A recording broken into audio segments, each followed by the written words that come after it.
जेना कि सब गोटे के बुझल अछि जे मिथिला पावन आ पवित्र भूमि छै आ मिथिला मठ मंदिर से सबसे बेसी धनिक स्थान मानल जाइ छै।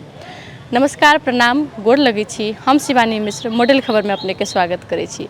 दर्शक बिन, जेना कि हम कहबे केलहुँ हँ शुरू में, मिथिला में अनेको रंग के अनेको भगवान के मंदिर सब भेटत। पोखरि, ताल, तलैया, पवित्र मैदान सब, जतऽ हरेक कोनो न कोनो ऐतिहासिक व पौराणिक कथा से जुड़ल रहै छै।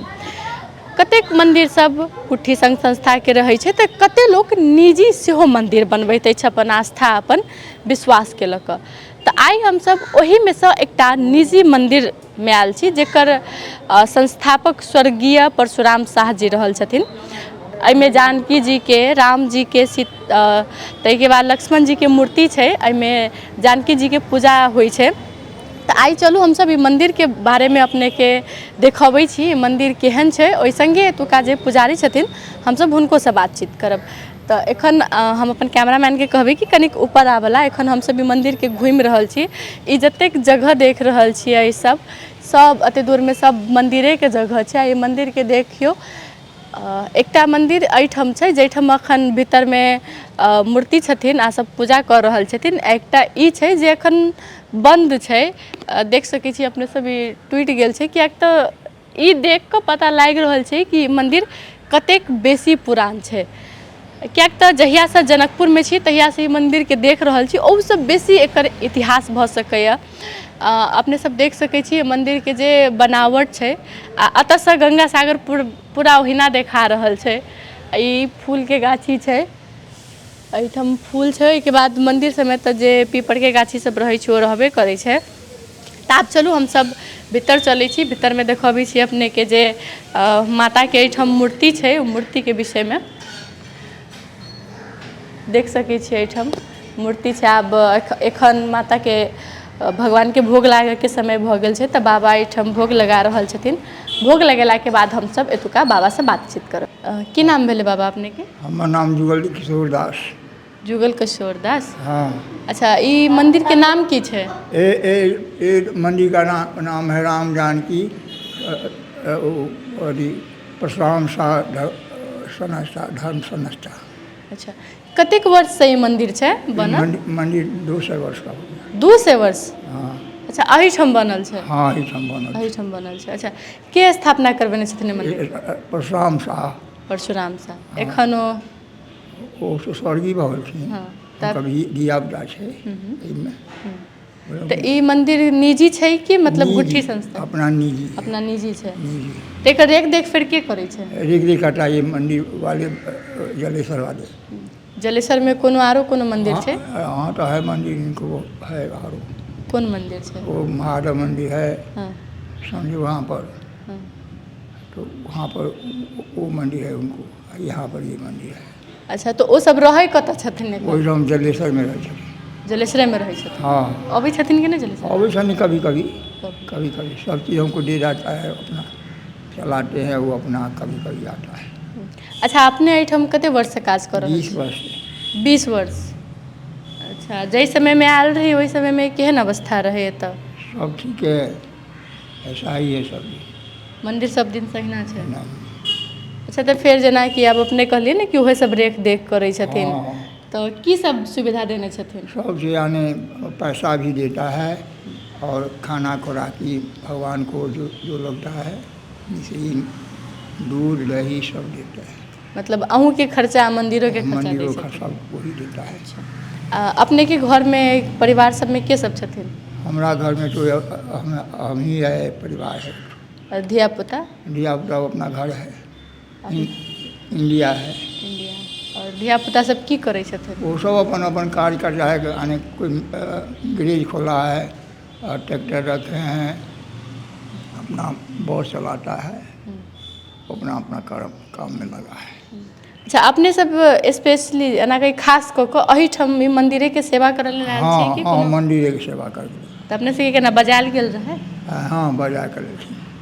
अच्छा, पहिने जेना 20 वर्ष से तऽ एतऽ आबि कऽ मंदिर के सेवा करै छै ने, 20 वर्ष पहिने की करै छलै? हाँ, पहले ही तो संते थे, और कहीं कहीं अपना घूमते थे, वृंदावन कहीं कहीं गए जाते थे, संदेश यानी धाम धाम घूमते थे, तीर्थ करते थे। फिर जनकपुर आप केना अचानक के लिए जनकपुर? चले आए जानकी मंदिर, यानी जनकपुर धाम है तो कहे नहीं आएंगे, यहाँ आए तो कहे बाबा आप रहिए। हाँ हाँ, तऽ जहिया अपने आयल रहिए तऽ जनकपुर जेना एखन देखै छी ने, एते परिवर्तन भऽ गेल छै, एते विकसित भऽ गेल छै, केहन अवस्था रहै? न ऐसा परिवर्तन नहीं था पहले। केहन छलै? ऐसा आने अच्छी था, यानी बहुत इतना न बजट आता था, तो ये पक्का उक्का सब बना है जानकी मंदिर को, सो हमका आगू बना है सब बजट से बना। अच्छा अपने तऽ जानकी मंदिर पहिले केहन छलै सेहो देखने हेबै? नहीं, वो नहीं देखे हैं। 20 वर्ष से पहिने आयल रही तऽ जानकी मंदिर नहीं, वो बना हुआ था। हाँ तो बुझलिए वो बनल छै, जेना एखन पहिले बहुते पक्का सब लगा देल गेल छै, रंग पेंट कऽ देने छै। हाँ, रंग पेंट ऐसा नहीं था, अभी जो है वो रंग पेंट नहीं था ऐसा।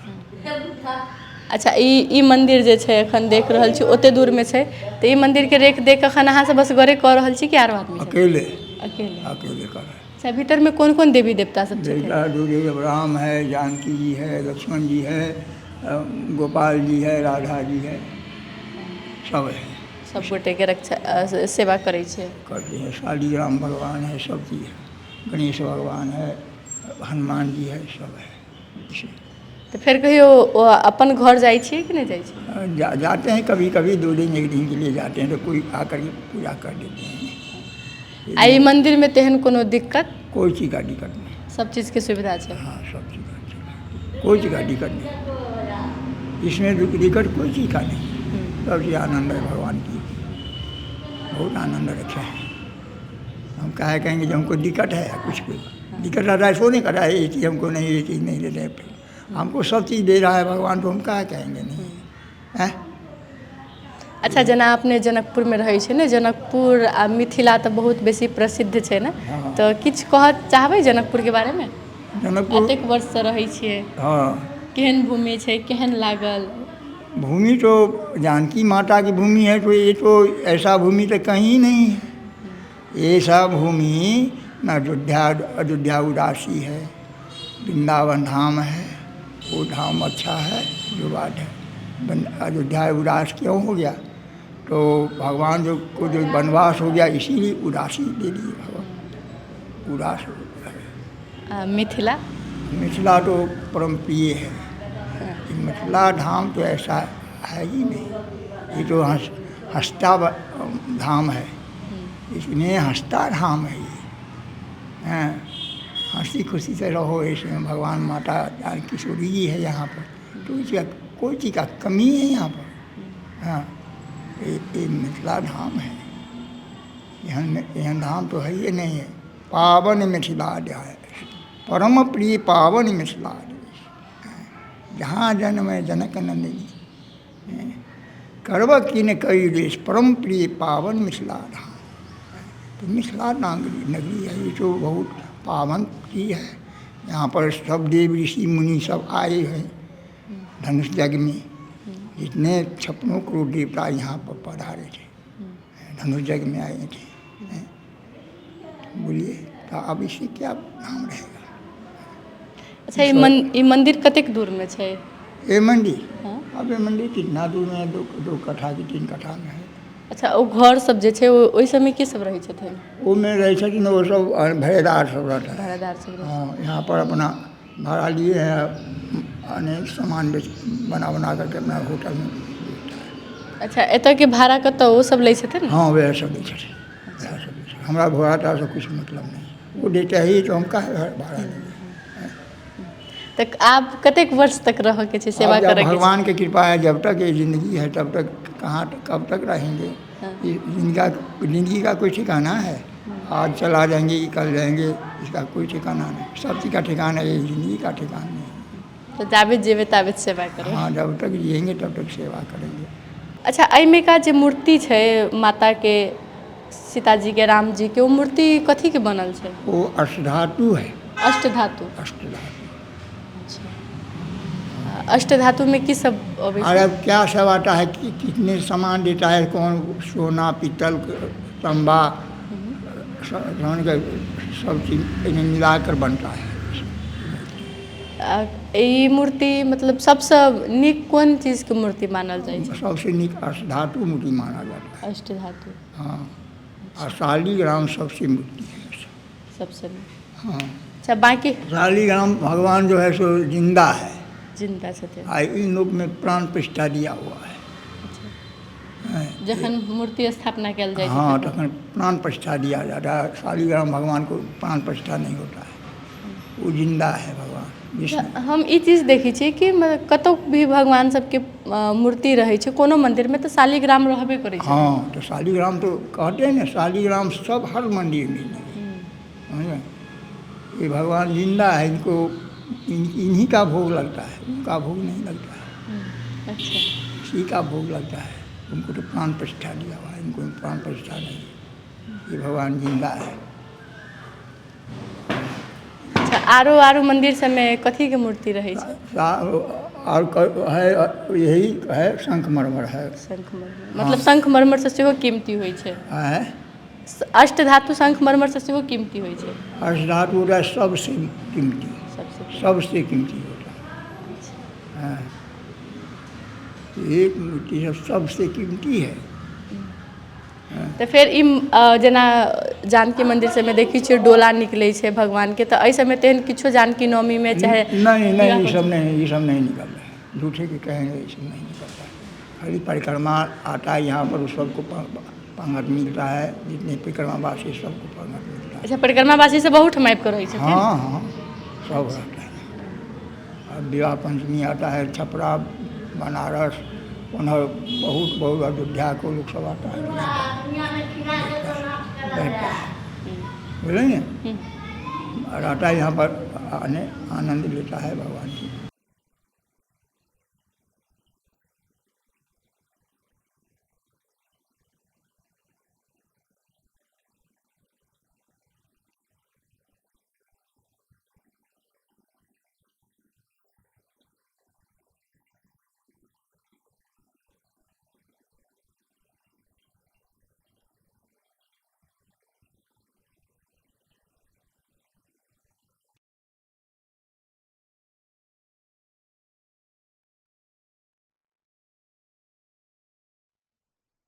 जेना कि अपने सब एतुका जे बाबा छथिन जे एठमन मंदिर में लगभग 20 साल से पूजा पाठ कर रहल छथिन, एहि मंदिर के रेख कर रहल छथिन, हुनकर बात सुनबे के लिए ई मंदिर कहिया के छै। ओना तो ई कहलखिन है कि 200